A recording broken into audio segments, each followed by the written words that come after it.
Kia ora.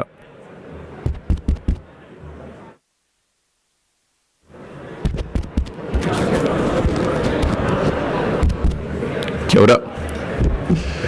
Aha tamarau no runga I te rangi heke I hoki raro ki te whakamari. I tatari ai. I te huri hanga o te tāpora o rongo ueroa. Taku kui ae, taku kui ae. Te ara o taku tupuna I to ia aio, ko te ati awa no runga I te rangi. Te toki te tangatanga I te rā. Tā ringa mano ko te ketenge ue a. Tuatahi, ka tukuna tu ngā mihi kia ngai rātou kua weturangitia ki te pō. Arā, te pāpā e noho nei ki roto I te arawa a Sir Toby Curtis. Nei rā nā te mihi atu kia koe. Moi mai rā e te rangatira, moi mai rā I tō moe ngaro. O te anō rā ki ngā mate I wainganui a kūtau, I tēnei tau, I tēnei marama, I tēnei wiki, I tēnei rā.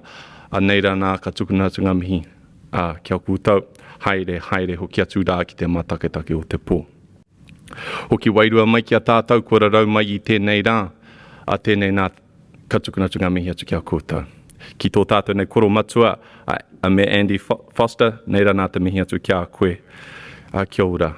O te anō rā ki a tātou katoa, kua rau mai ki tēnei wāhi o te aro, ki tēnei wāhi, ki te taha o tō tātou nei moana o te whanganui ātara, ki te taha o tō tātou nei awa o Waitangi, arā I raro I te marumaru o tō tātou nei pai maunga, e tū nei rā te mihi atu kia kūtau, nau mai, hara mai, whakatau mai nei rā ki tēnei, ki te kaupapa I mua I a tātou I tēnei rā, nō reira tēnā kūtau, tēnā tātou katoa. Kia ora everyone, and I just would like to, on behalf of local mana whenua, on behalf of Te Atiawa Taranaki Whānui, we would like to welcome you today to your event. It's an honour and a privilege to be able to welcome you here today on this marvellous Wellington Day. I was actually hoping some of you guys would bring some of your sunshine from wherever you might come from, but obviously, not Nelson, obviously. It's an honour and a privilege to be here. This is the second time I've opened this conference, and it's great to see the creativity, the innovation, both here in Wellington, both in our country, and throughout the world that's stemming from our place around Aotearoa, and also to recognise, obviously from from a mana whenua perspective, the work of our Māori and Pacific brothers and sisters in this space, and the work that you're doing in re-indigenising all sorts of digital platforms throughout Aotearoa and throughout the world. Bringing our stories to life is amazing to see. So welcome once, twice and thrice. Have a great conference. Enjoy yourself. And I look forward to all the amazing things that will obviously flow out of these amazing conferences. Anō reira, tēnā koutou, tēnā tātou katoa. Kia ora.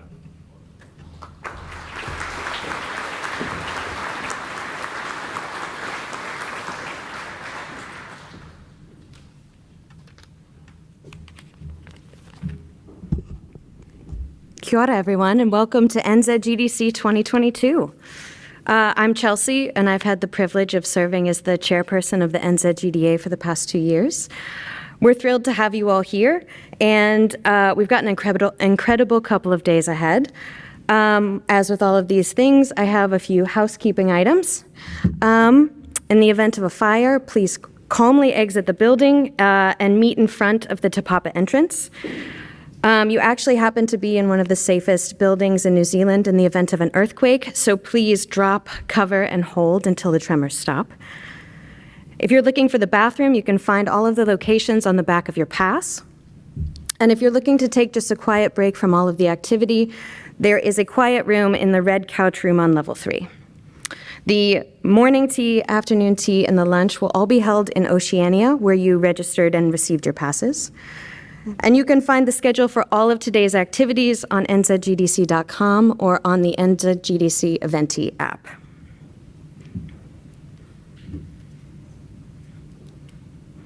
As much as I hate to acknowledge it, we are very much still in the age of COVID. So please wear your masks during the entirety of this conference and at all of the NZGDC events, unless you are eating, drinking, or speaking at a microphone. Be sure to continue to wash your hands and use the hand sanitizer that is placed throughout the venue. Before we dive in, I have to thank the incredible team who make all of this possible. Bringing an event of this size to life is a Herculean effort, especially all of the effort that goes into making it engaging and valuable for all of you here. It takes months of planning, hundreds of man-hours, and none of it would happen if it weren't for the efforts of these incredible people who have dedicated their free time, their nights, their weekends to all of the planning efforts.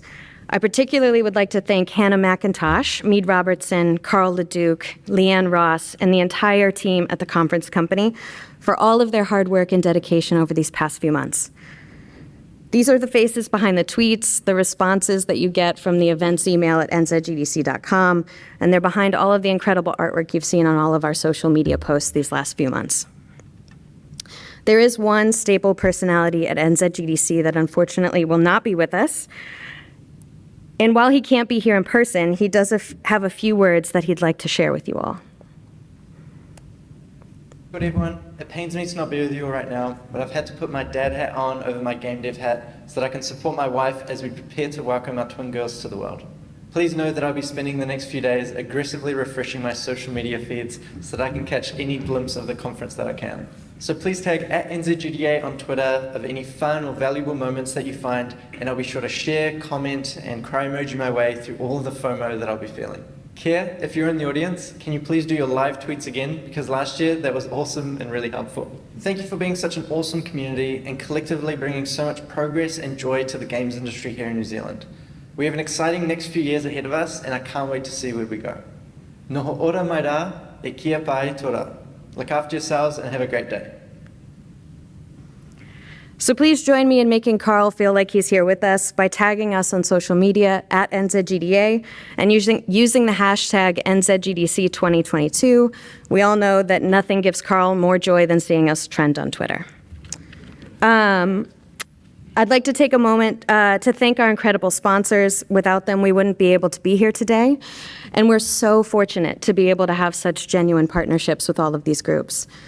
I'd like to thank first and foremost the Wellington City Council and Wellington NZ for investing in a long-term partnership with the NZGDA, which has allowed us to bring in new speakers, new workshops, and expand our offering to include our friends in the wider screen sector. Our platinum partners include Epic and the Unreal Engine, New Zealand On Air, and the Tourism New Zealand, as well as Hublix, who this year is bringing you the Hublix Lounge, where you can take a bit of a break, charge your device so that you can keep sending Carl all those fresh tweets. A big thank you to our friends at PicPoc, who have been long-standing sponsors of the official NZGDC After Party and a huge supporter of the NZGDA's efforts for many years. They're joined this year by A44 as a co-sponsor of the After Party to make it bigger and better than ever, and they're looking forward to seeing you all tomorrow night. Dinosaur Polo Club, Big Mouth Voices, Niantic, and the Thai Game Software Industry Association are our bronze and silver level partners.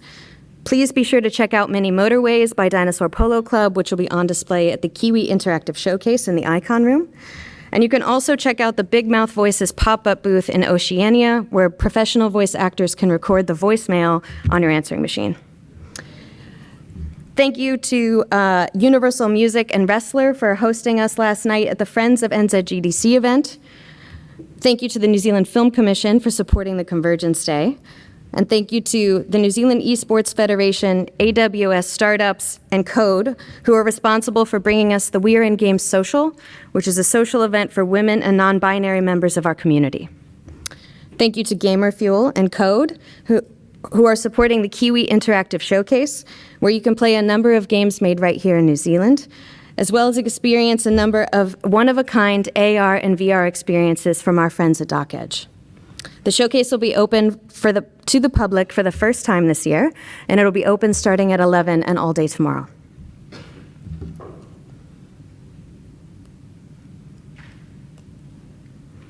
The Kiwi Game Starter Award returns to the stage at NZGDC tomorrow at the closing keynote, where one lucky finalist will go home with $25,000 in cash and a personalized mentorship package, courtesy of our friends at the University of Canterbury, AWS Startups, Greenman Gaming, and Apps Flyer.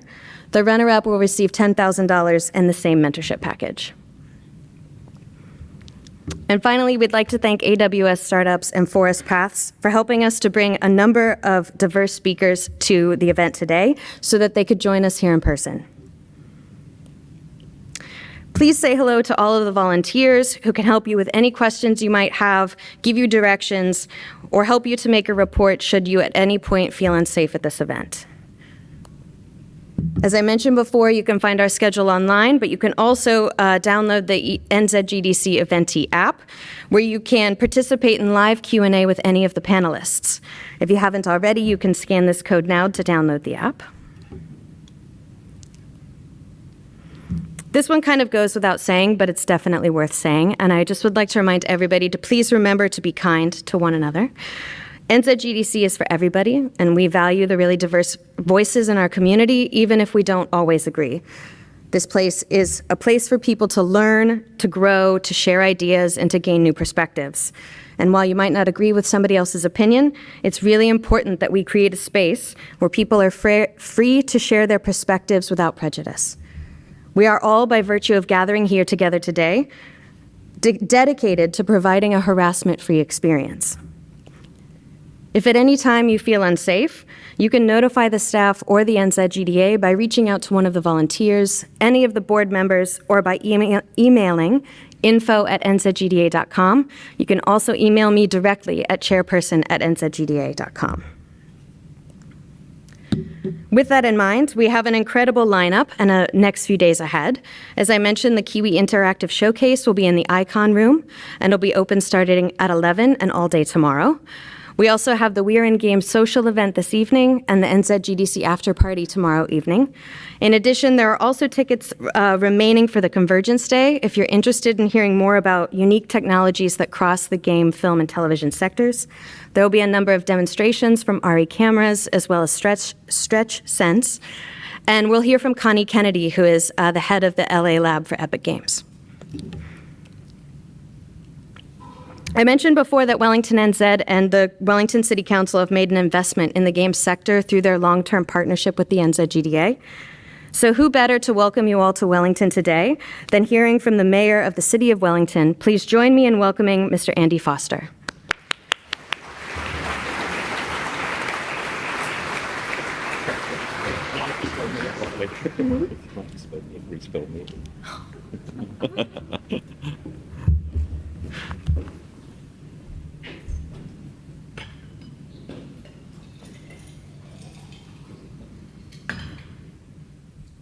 Just said to Chelsea, you might have to respell mayor up there.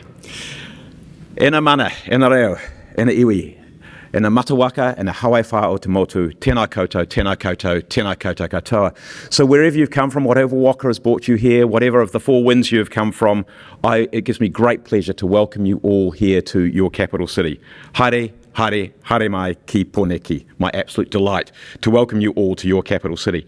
And I want to start off with a special welcome to our internationally renowned keynote speakers who've travelled here to be with us in person. To Guy Blomberg, to Wren Brier, and to Connie Kennedy. Thank you for coming all this way, and I think they deserve a big round of applause.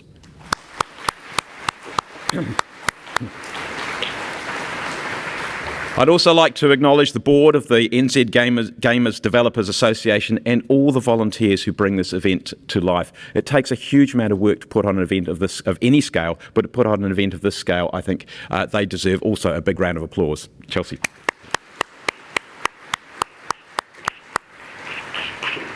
Chelsea's already acknowledged all the sponsors who are up there, but I'm really proud that Wellington City Council and Wellington NZ is an 80% owned subsidiary of Wellington City Council. It's our economic development agency, and I'm really proud that we are the core sponsors of this event. So good to be here to support that.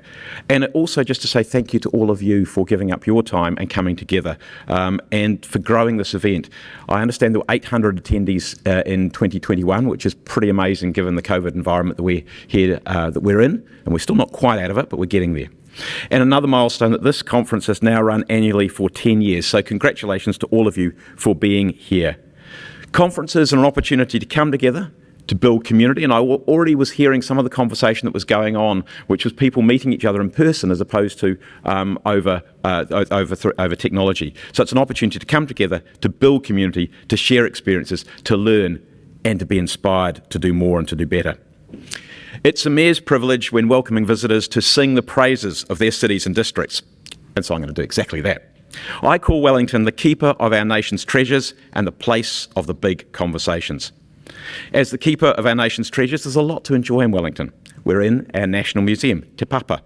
We're the home to the treasure houses of our National Archives, our National Library, our National War Memorial Park, and to the taonga that are our National Orchestra and our National Ballet Company, the NZSO and the RNZB. There are many nation-leading local treasures for you to enjoy in Wellington too. We're the home to Zealandia, the world-leading fenced eco-sanctuary, and to the birthplace of Catherine Mansfield, the world-renowned author. So welcome to Wellington, your capital of arts and culture, capital of food, capital of inclusion, and I love that kaupapa there, being inclusive and celebrating everybody. That's fantastic. The capital of creativity, UNESCO City of Film, capital of environmental restoration, and in fact last year The Economist rated Wellington the #1 city on the planet for environmental security. We're also the home to Parliament. Wellington has been the place of the big conversations since we became the capital in 1865, centrally located, and I hope you found it easy to get to. And we're investing in big conversations too. I was just asking where the conference is going to be next year, and of course, if it keeps on growing, we've got this fabulous new facility being built just across the road, Tākina, which we're going to open in the middle of next year, our stunning new convention and exhibition centre. And it's going to be run, you'd have seen the Tākina Events logos as you came in. Tākina Events is a joint venture effectively between Te Papa, who will run Tākina on our behalf, and the City Council and Wellington NZ. So welcome. It's great that for the first time since 2019, this conference is a sellout. It's a bit like an All Black test, which, as of last Sunday, we can start talking about again. So Wellington is honoured to be celebrating and hosting such a prestigious conference, and I think it's a reflection on your capital's enthusiasm for gaming. Last year, it was estimated that close to 300 Wellingtonians were employed in the digital game sector. These are jobs which are highly paid, highly skilled, and feed off and add to our creative economy. In a games development sense, Wellington has a very successful gaming development ecosystem, the creative capital, as I said, of New Zealand, and an easy place to do business. Pickpock started out as a firm which provided expertise for hire, but it's progressed to developing its own content and some very successful games which have gone from strength to strength, and is now celebrating 25 years. So happy birthday, Pickpock. Gaming also expands the capital's digital reputation. Forged by the likes of Weta and the film industry, game development adds another dimension. We're a city with an ecosystem with heart and soul, where I see people supporting people. To be in a room, which I was not that long ago, with 200 people from 100 different digital tech companies, and they're not just to say, hey, I'm great, but to say you're great, to celebrate each other's successes, to support each other's successes, to help each other's successes. That is community, and that is what Wellington is all about. I want to mention the digital twin. Wellington City Council recently won $1 million award from the Bloomberg Philanthropies Global Mayor's Challenge for our digital twin city model. We were one of just 15 winners from over 600 entries worldwide, and the only one in Australasia. The winners were selected on 4 criteria: vision, the potential for impact, and this is all about sharing these ideas globally once we've tested them and once we've got them up and running, feasibility and transferability. The model is built on a gaming platform from Unreal Engines. We see Unreal Engines here as one of the sponsors of this conference. Creating a digital city to help with transport and urban planning, picturing city safety, mapping underground services more accurately, picturing sea level rise.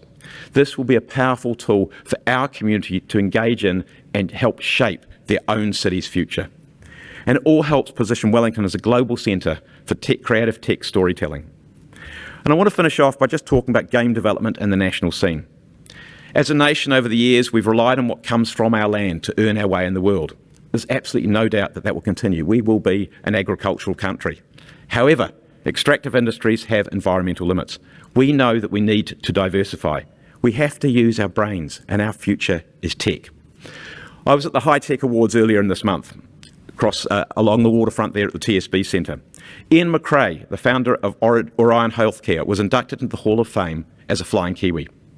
Ian said that within 5 years we will earn more in export income from the digital tech sector than we do from dairy. Gaming for the moment flies under the radar in terms of awareness of its scale and potential, but it is in homes right across the country and around the world. Gaming is increasingly a part of life. According to research, 73% of New Zealand's population are gamers across every demographic. My teenage son and daughter are avid gamers. Gaming technology is used in so many aspects of life through virtual reality, for example, in education, sport, fashion, mental health, military scenarios, and medical training. There are so many places where it's cheaper, less environmentally impactful, and far safer to use VR than the real thing. But it brings the real thing to life. For example, we all recognise the work that was done to bring the America's Cup to our screens when we couldn't be there in person. Game development is an export industry, and it's a growing industry. You all know that. In 2016, it was a $100 million industry. Last year, you exceeded $250 million in exports, and I've seen many expectations of being an over $1 billion industry within 5 years.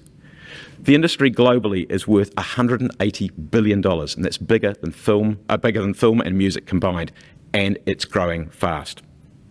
But it appears to me, and you will know well, that there are some threats to the growth of the industry in New Zealand. I'm hearing real long-term concerns about the performance of our education sector. That, of course, is a huge concern for New Zealand Inc. in every industry and every sector of our society. To be competitive, to be a decent society, to reach our potential, and to exceed it, we have to demand excellence in education. My council recently adopted a new economic wellbeing strategy, and we're now moving to implementation. One of the key action areas is helping to create great career pathways, working with educators, employers, and prospective employees and students. I was really pleased to see a recent item from Dunedin about code, which I saw again featured on the screen there, created with support from the Provincial Growth Fund, working with tertiary institutions and schools to develop skills in the next generation of creative people. That's what we have to do. It was great also at the High Tech Awards to see the Wellington-based Summer of Tech being recognised. Their aspiration is to place 500 students into summer internship roles this coming summer, and that's creating opportunity, creating careers, and linking people with prospective employers. We're also looking at how we nurture new businesses. 2 examples I'll give you. First, establishing a creative hub. I hear the call for experienced people with existing skills to be able to nurture our future creatives. And secondly, exploring what can be done in venture capital to get early stage, risky businesses up and going. Venture capital is risky, but can this risk be reduced by taking a portfolio approach to including a growing, profitable sunrise industry into the investment mix? And I think it can. There's also another immediate issue for the industry. Our Australian cousins have tilted the playing field. They keep doing that. Tax incentives are always a difficult pill to swallow, but this is competition. And if we're to be in the game, we have to compete. Can you imagine, I'll go back to the rugby analogy, the Wallabies playing the All Blacks if the ABs had 30 or 40% of fewer players on the park? It wouldn't work. We have to compete. The tax environment is also of great concern to the film industry, which is in many ways linked to gaming. I'm going to use a quote from a news item that I saw earlier this year about the gaming industry. Gaming industry has a low footprint. It can export easily to the world. New Zealand, I think, is a strong performer in this area, and it's only going to go from strength to strength. That was our Prime Minister saying that. So I want to take this opportunity to say, let's do what we need to do to nurture the enormous potential of game development for the career opportunities it can offer, the economic benefit, and hell, the fun and what it can add to our lives. I'm now reaching out to key figures in film and gaming who are concerned about those macro environmental settings. And you, I can say, have my absolute support as an industry. I want to wish you all the very, very best for this important conference, and once again to wish you a really, really enjoyable stay in your capital city, and I look forward to seeing you here again next year at Takina, across the road. Tēnā koutou, tēnā koutou, tēnā koutou katoa.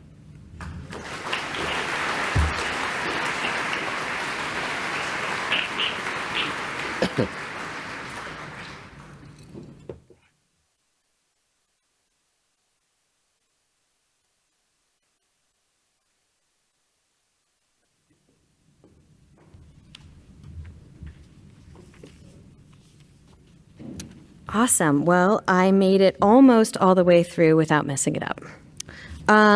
Next, I'd like to introduce our keynote speaker for this morning, who will hopefully have such a fantastic talk that you all forget that I don't know how to spell. Wren Brier is the creative director of award-winning indie game Unpacking. She's been working in the games industry for 9 years, starting at Half Brick and later working as a freelance artist before joining Witchbeam Games. In addition to her game development roles, Wren has spoken on panels and served as a judge at Australian games industry events. She runs Women in Games Brisbane, mentored at the Working Lunch, and ran pixel art workshops at Woodford Folk Festival. Wren curated the pixel art exhibit Power to the Pixel with the Brisbane Powerhouse and has given talks at GDC, GCAP, and Free Play's Parallels Showcase, amongst many others. Please welcome Wren Brier.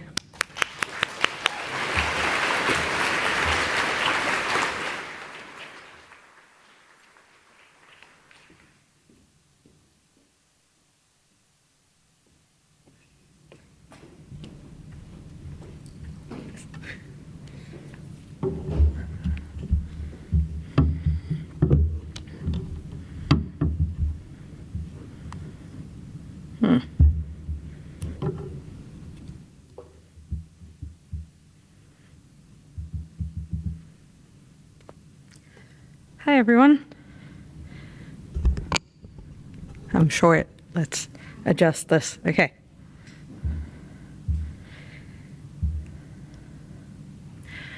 All right. Can everyone hear me okay? All right. Yeah, hi, everyone. I was so excited to be invited to speak here today. This is my first ever keynote. Thank you for having me. To go with the theme of Together in Motion, I wanted to take you on a journey with me. Imagine a tunnel. It's dark and mysterious. You're about to enter it. You've heard from others that this tunnel is treacherous and unpredictable, but you've done your research about it, so you have a rough idea of how long this tunnel is. You've come prepared. You're determined to make it all the way through to the other side. When you first enter the tunnel, things are pretty exciting. You're on a new adventure. You can do anything. There's a whole tunnel to explore and hike through. You came prepared. You have gear and rations and everything. You can look back and still see the entrance where you came from. There's still light, a bit of light coming through that entrance, making it easier for you to navigate and see where you're going. Toward the end of the tunnel, you're tired and you're worn out, but you can see the light coming from the exit. You're almost there. You get your second wind. All you have to do is run toward the light and you'll make it out. You gather your strength for one final sprint. But what about that middle part? You know, most of the journey. You're in a tunnel in the dark. Your flashlight is dead by now. You can't see where you came from or where you're going. You thought you knew how long this tunnel was, but you were wrong. It's a lot longer and windier, and oh boy, how did you ever think you were prepared for this?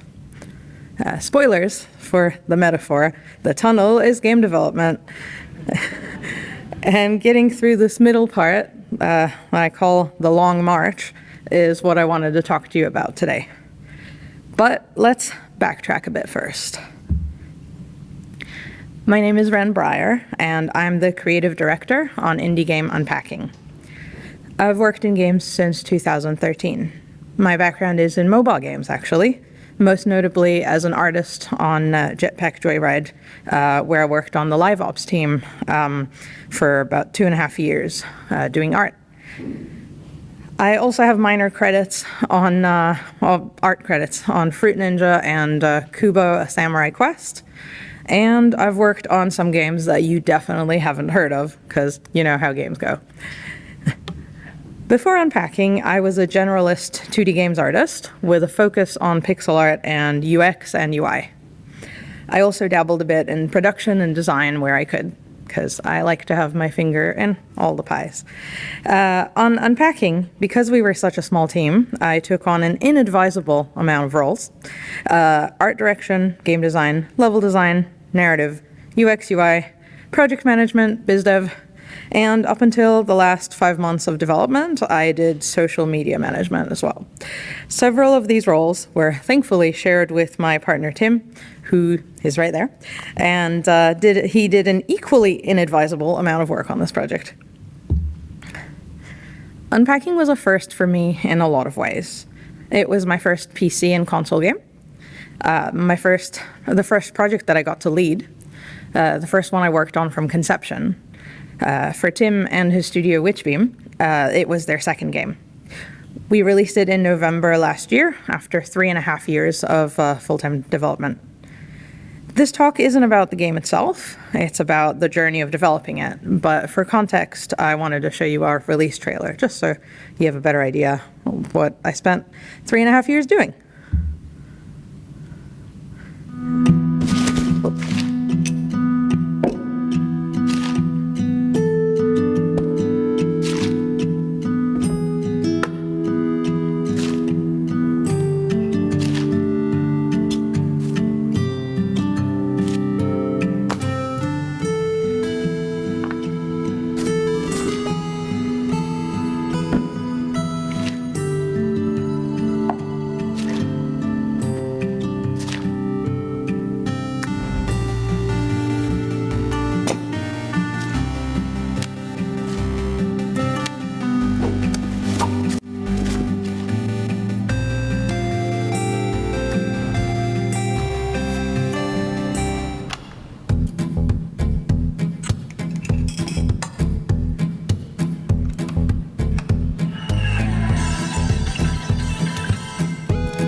Thanks.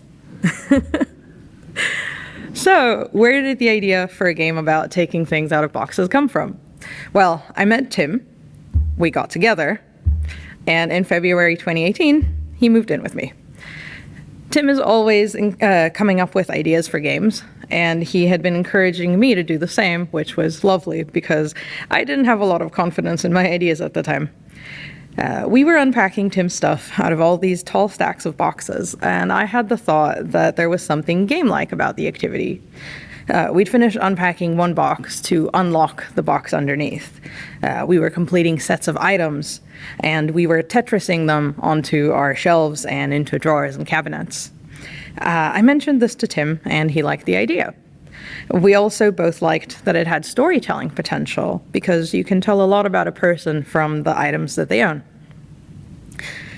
Over the next few days, we brainstormed the unpacking game, as we came to call it. And initially, we thought we'd have the player unpacking different people's apartments to learn about each of them. But then we thought, why not make it about just one person over a series of moves throughout their life? We came up with 7 major story beats, each centered on a life event. These were our game's stages. Later, we'd add one more in the middle, but otherwise, we had a pretty solid plan for the game already. This was maybe a week into it. The game was still entirely hypothetical. These were our first steps. Soon, we started prototyping. Tim made a project in Unity and started working on a grid system, implementing early gameplay, while I drew up a concept for our first room and started pixeling items. At the time, Tim was trying to figure out what Witchbeam's next project should be, and I was between jobs, taking a little break before diving back into freelance work. This was a side project for both of us, so there was no urgency. It was a leisurely stroll. Whenever I was freelancing, I always had to produce work quickly and efficiently, so I couldn't afford to experiment. I wanted this side project to be the opposite of that. I wanted to have room to mess around, to be creative, and learn new things. Who cares if it takes me a whole day to decide on the right wood grain texture for some cupboards? It was fun to work this way. Low stakes, low pressure, lots of room to play around, and lots of time to polish things as much as I wanted to. This did bite me in the ass later, though, because it meant I had locked us into this level of polish for the rest of the game. Oops. While we were working on our prototype, the Swedish Games Accelerator program Stugan opened up applications for that year. Stugan takes roughly 15 teams of 1 to 3 devs each to live and work in a cabin in the woods in the Swedish countryside for 2 months. We knew a couple of ANZ devs who had participated in previous years, and it sounded amazing, so we thought we'd give it a try. Now, with a deadline to aim for, we had to pick up the pace. Honestly, I didn't think we'd get in. I mean, honestly, what are the chances? It's an international program. But a deadline is always helpful for getting things done, and we could always just keep going with the prototype at home in Brisbane. By the end of March, we submitted our early prototype and a super awkward video of the two of us, which I will not show you. Anyway, we got in.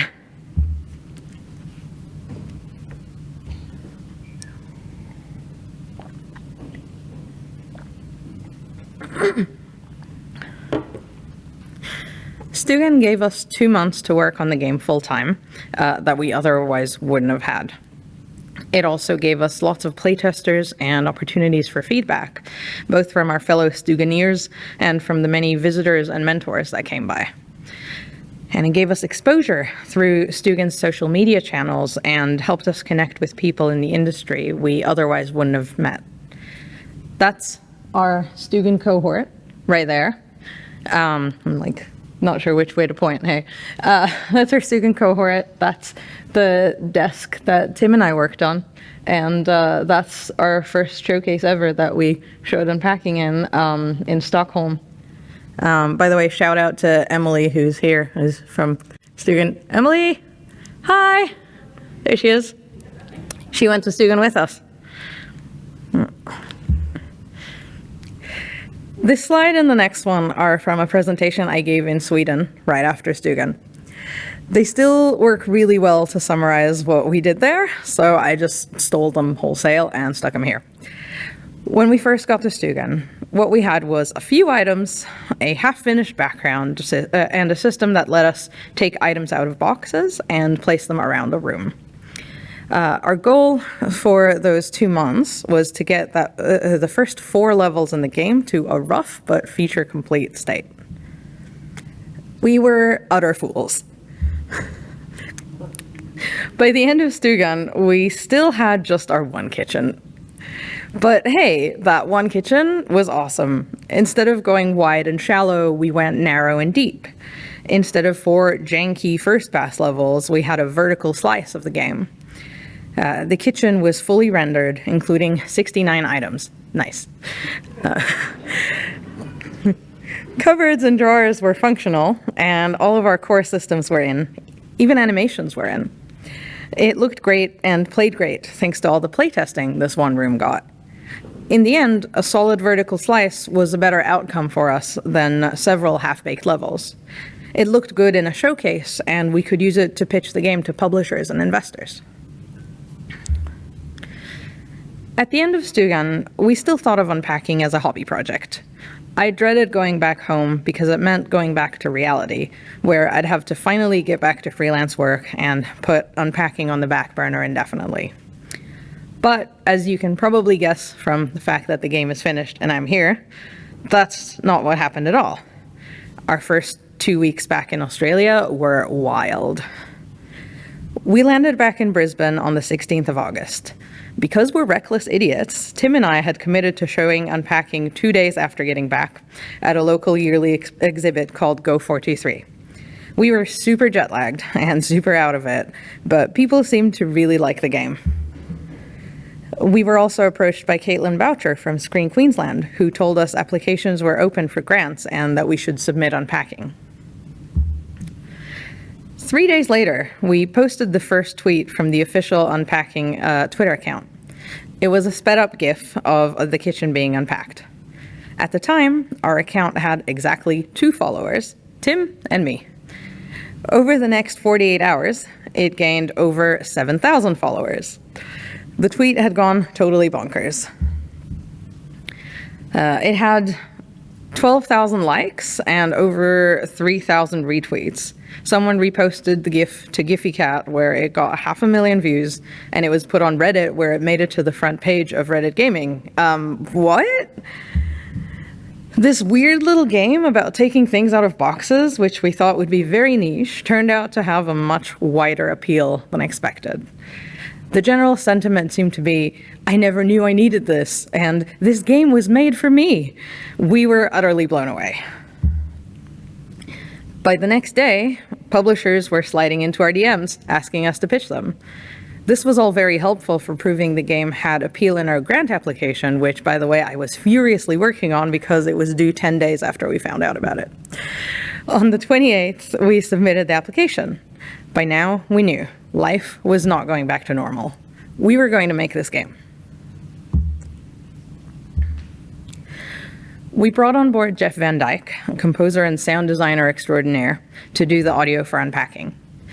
Jeff had worked with Tim on Witchbeam's previous game, Assault Android Cactus. Since this meant 2 of the 3 directors of Witchbeam were now working on Unpacking, it made sense to officially make Unpacking into a Witchbeam project, to utilize the company's existing reputation, connections, and funds. Art was going to be the biggest time sink for the project, so we decided to use the grant from Screen Queensland to hire a local pixel artist. We found Angus Doolan for the role. We were now ready to begin full-time development, well, at the end of next year. Until then, Tim and I had some other work to take care of. Freelance contracts I had started negotiating pre-Stugan had finally materialized, and Tim was working on another port of Cactus for the Nintendo Switch. Meanwhile, though, we were getting invited to show the game at some exciting events. In October, we gave a talk and demonstration of Unpacking at Melbourne Games Week at the Parallel Showcase. And in November, we flew to San Francisco to showcase the game at Day of the Devs. Jeff had done an initial Foley pass on the game, and people were already digging the way items sounded on different surfaces. We had our first ever interview about Unpacking with gamesindustry.biz, and we were pitching to multiple publishers and investors. It was a hectic and exciting year. In January 2019, Unpacking officially entered full-time development. This was the start of the tunnel. We were excited and full of motivation. Suddenly, we were a real team making a real game. We spent the first few months learning exactly how to make this game. We worked out an art pipeline to efficiently export item and environment sprites from our art software and into Unity. We built tools for setting up items and all of their properties en masse. Tim further fleshed out our level building tools and spent a lot of time on getting sprite sorting right, which you can see in his cups and toasters test. Jeff was figuring out how to expand the Foley system and make it more flexible. I was learning to art direct and onboarding Angus onto the project. At this time, we slowed down and took the time to lay the groundwork to enable us to get faster in the long term. While we were doing that, though, Tim and I were still hustling hard and traveling around. We didn't want to lose the momentum Unpacking had gained through going viral, even though we still had a long development timeline ahead of us. Sometimes we were invited into events, like when Mild Rumpus invited us to show Unpacking at GDC. Other times, we submitted the game to shows ourselves. We took Unpacking to AvCon in Adelaide, Tim's hometown, and flew to Kyoto and Bit Summit, where Unpacking got its first 3 award nominations, though no actual awards. These events were fun, but they were also tiring and ate into development time. But they were necessary and useful. They helped us put the game and ourselves in front of games media, publishers, and other developers. We made invaluable connections, had media interviews, and signed with our publisher, Humble Games. By this point, our tools and core systems were quite robust, and building new rooms was becoming easier. Our big goal for 2019 ended up being a demo for the PAX Oz Indie Showcase. The first 2 levels of our game, featuring 4 rooms and plenty of new systems, like hanging clothes and stacking books upright on shelves. Most importantly, it would be our first chance to prove out the narrative aspect of the game. Up until this point, we had focused on proving out the core mechanics with our vertical slice kitchen. But this would be the first time we'd show that there's a story that unfolds from level to level. We were pretty nervous about whether we could pull it off. What if a 3-room apartment was too much? What if everyone completely misses the narrative? What if people just liked unpacking kitchens for some reason?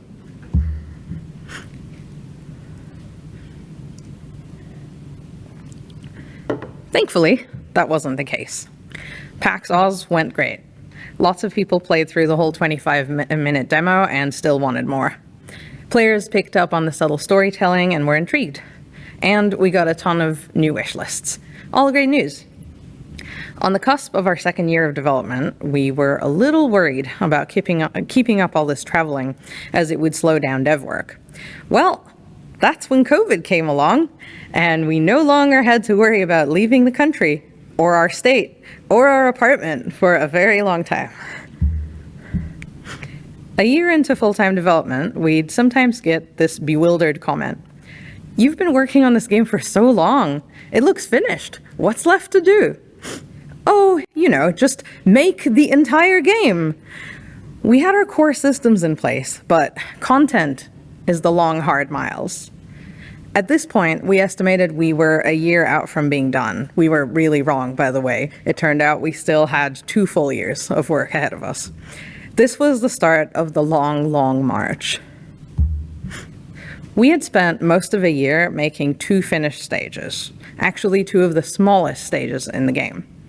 We had 6 more stages to go, made up of another 31 rooms. Oh, and another 900 or so items. We also still had to make all the framework around the game, everything outside of the stages themselves. For example, the album, the save system, the replay system, and the stickers, which were used both for our in-game achievement system and our camera mode. None of these things existed yet. We had a good roadmap to stick to, which was a huge advantage.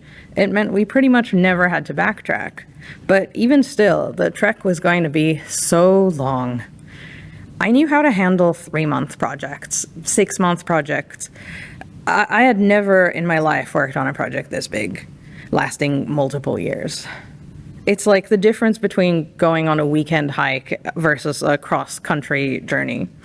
The 2 require different mindsets, different logistics, different equipment. Here are the ways that my team and I got through the long march.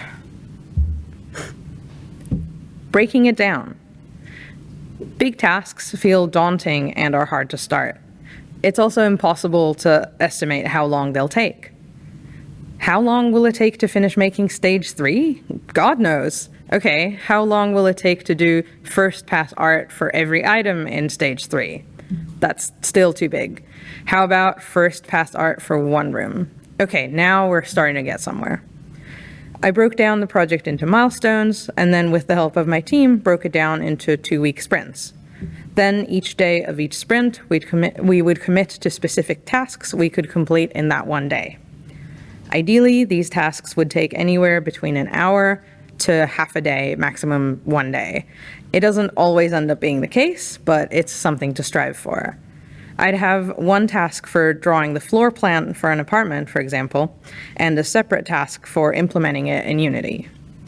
Small tasks feel achievable. If I know something will only take me a couple of hours, I'll start on it quickly and get it over with. Completing the task renews my motivation and helps me move on to my next task. Zooming in and out. With tasks successfully broken down, Most days are spent in the trenches, just focusing on today, on this fortnight. This focus is super helpful and allows me to not be overwhelmed with just how much more work there is left to do on this game. But as the project manager, I had to keep an eye on the big picture. If no one is actually watching where the team is going, we may end up going the wrong direction.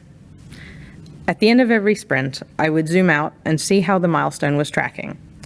If it didn't look like we would hit our goal, I'd adjust the goal, whether it meant moving content out of the milestone or making the milestone longer by moving the deadline. I didn't want us to end up with a sprint packed full of 6 weeks of work and a deadline coming at us when it's too late to do anything about it.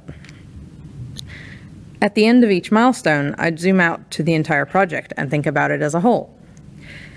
How are we tracking? What quarter do we expect to release? How is our project timeline lining up with external things like Steam Next Fest, which requires a demo from us? Is there content we'll have to cut? Will we need to hire another artist to finish these last couple of apartments in time for a release candidate? This context switching takes a big mental effort, though, so I tried to keep it to those specific end of sprint and end of milestone times. Most days, I kept my focus on today.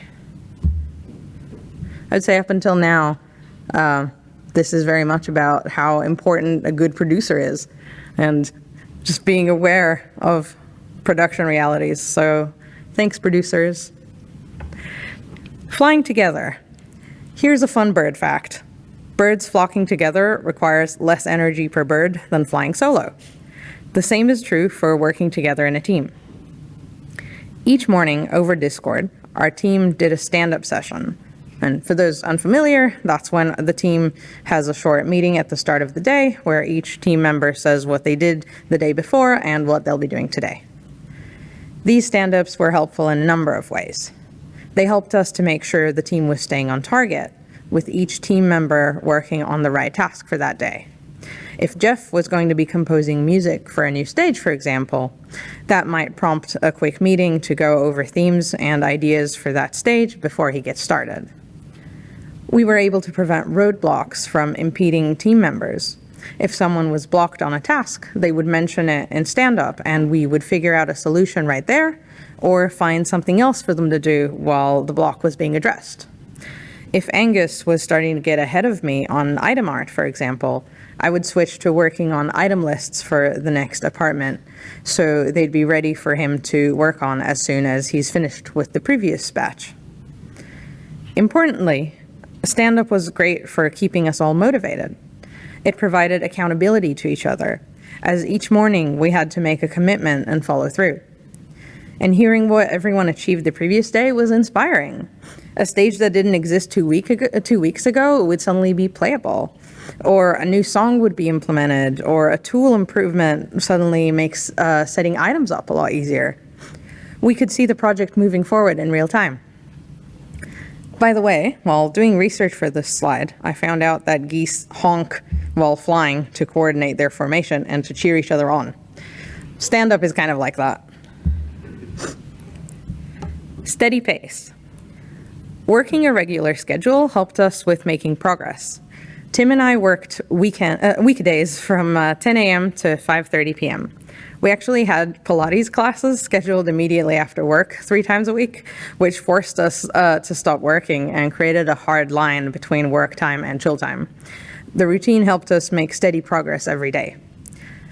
Importantly, working a steady pace doesn't mean working non-stop. We stayed steady by keeping our pace sustainable. We didn't work weekends, and we clocked off before the evening. Personally, I stayed out of the office after hours to create more of a separation between work and home. Sometimes important deadlines meant we had to work late for a few nights or work a weekend. Sometimes that's unavoidable. But when that happened, we took time off after in order to recover. Those extra spurts of effort are not free. I want to admit here that closer to release, we had a much harder time sticking to a steady schedule. But during the long march part of the project, we stuck to it, and it helped us immensely. Some days, it's just about putting one foot in front of the other. No one can work at max power all the time. Some days I just felt unmotivated. On days like that, it was best to just focus on an easy task that I knew I could get done, even if that wasn't really what I was supposed to be doing that day. If there weren't any tasks like that, or maybe there was a big task ahead that I was dreading, deciding that I would just get started on it always helped. Starting is the hardest, but even 10 minutes of work on a task already makes it feel more achievable. And even if I only made a small dent, it still made that task easier to continue the next day. Any progress is good progress. When I'd get stuck, Tim would say to me, "One foot in front of the other," and it has stayed with me like a mantra. Things kept taking longer than expected on unpacking. I know, an indie game taking longer than expected? What a shocker! But it's not like our plans for the game kept changing. Our direction always stayed steady. Making things just took way longer than we thought. We moved our alpha deadline twice, and it was still not enough, not close. This made us very stressed. We felt like we had to crunch. On the verge of moving our alpha deadline a third time, we had a revelation. In any project, there is always a struggle between time, manpower, and amount of content.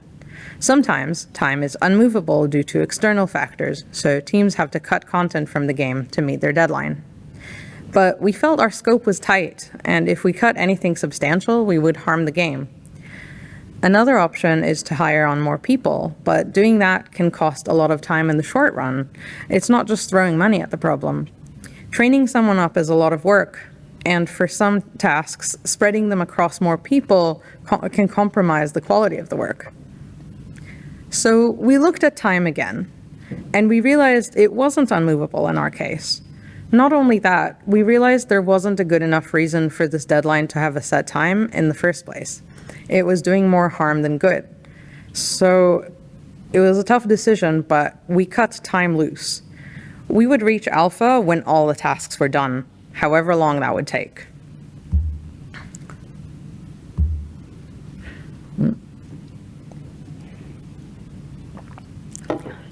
We told our publisher this and came to an agreement. We'd let them know when we think we have 1 month of work left, and we'd set our alpha, beta, and release candidate deadlines all based on that. Those later deadlines would be hard deadlines because by then their PR and marketing teams were supposed to rely on this timeline. Without an impending deadline hanging over our heads, our stress went way down. Thanks to that, our productivity went way up.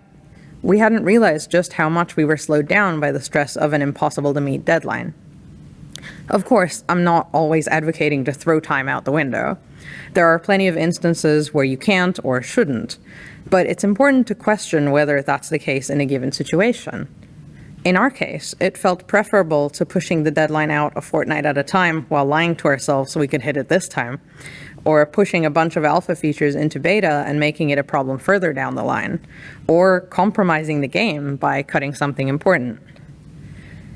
A month before we hit alpha, we could see it coming and gave our publisher our new timeline like we had agreed. Because our alpha was solid, we had far fewer unknowns and things were much easier to estimate.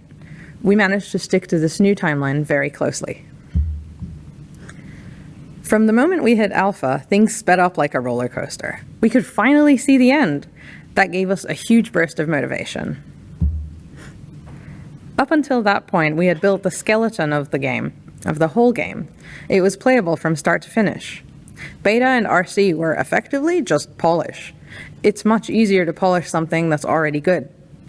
This is what a first pass room on unpacking looked like, by the way, compared to a finished room.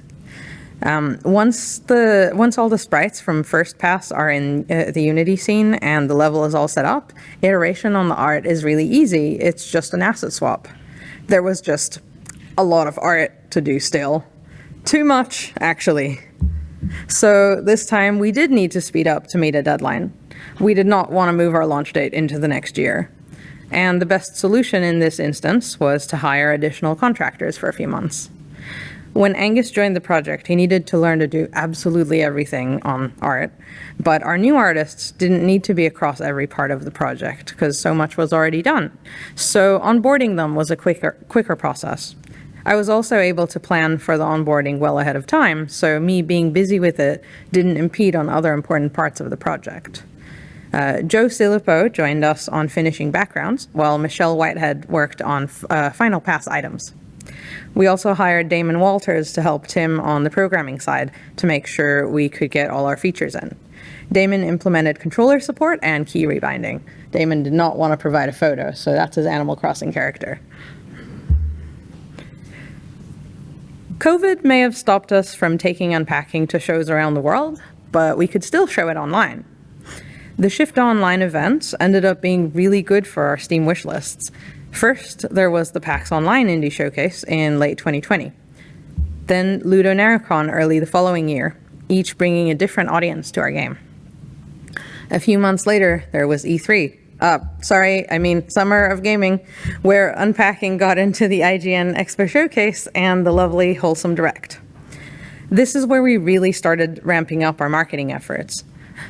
Just a couple of days later, we showed Unpacking at Steam Next Fest, where the game stayed in the top 10 or 12 most downloaded demos for the entire week-long event.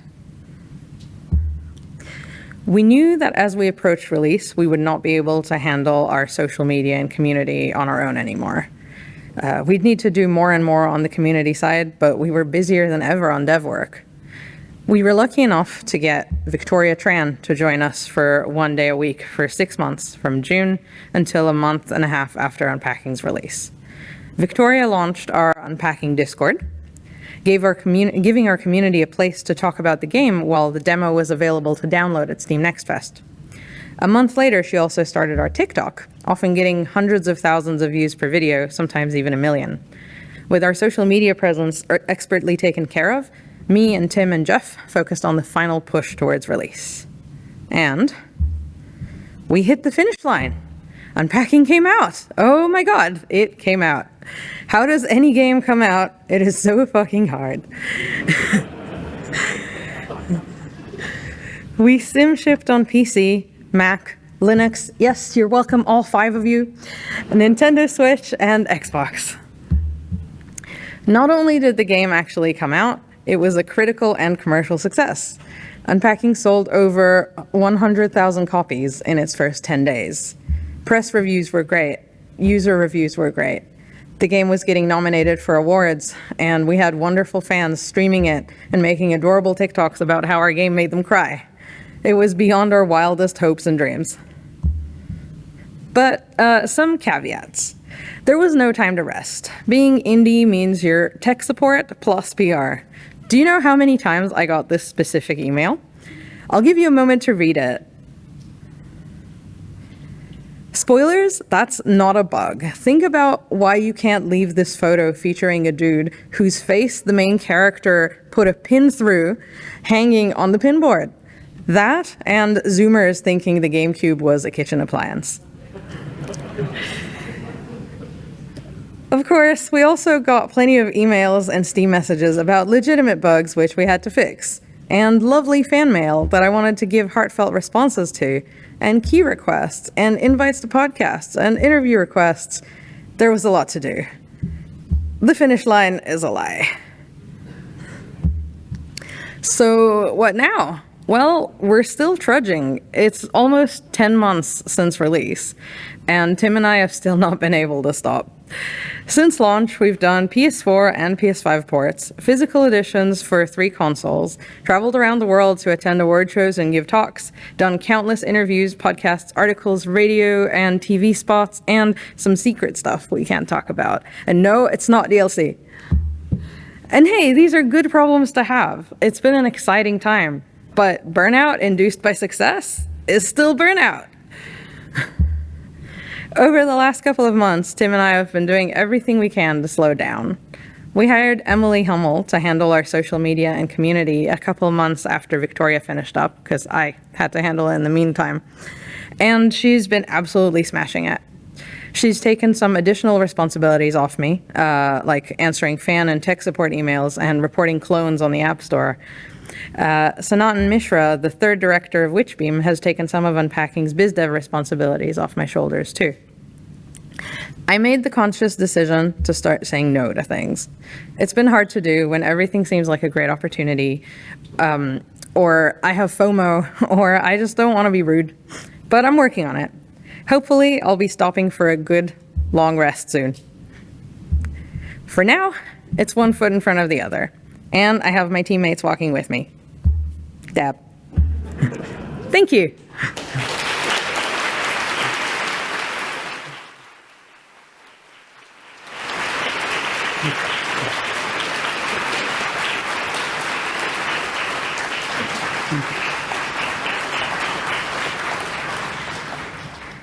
I hope you have a wonderful conference. But now.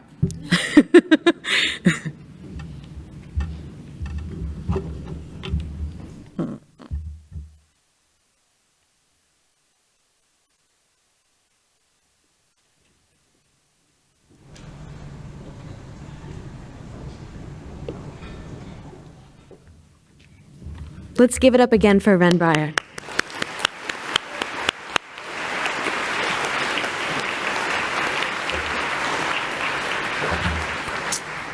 All right, now before I send you all off, I do have a few key dates that I'd like to share with you all. The Kiwi Game Starter 2023 competition will be opening in April, so whether you have an idea that you've been working on for many years or just a new idea that you're looking to mull around over the next 6 months, we definitely want to see them. Also, if you're enjoying this event and you want to be a part of future events, I encourage you to run for the board of the NZGDA. Our nominations will be open the first week of October and will run until the start of November. And finally, in addition to food, the pop-up voiceover booth, and the Maitona Hublix Lounge, if you're in need of a new headshot, you can also find our free headshot booth to the left of the Oceania entrance, which will be open all day, and you can take as many as you want. Thank you all very much for your time and attention, and I hope you all enjoy NZGDC 2022.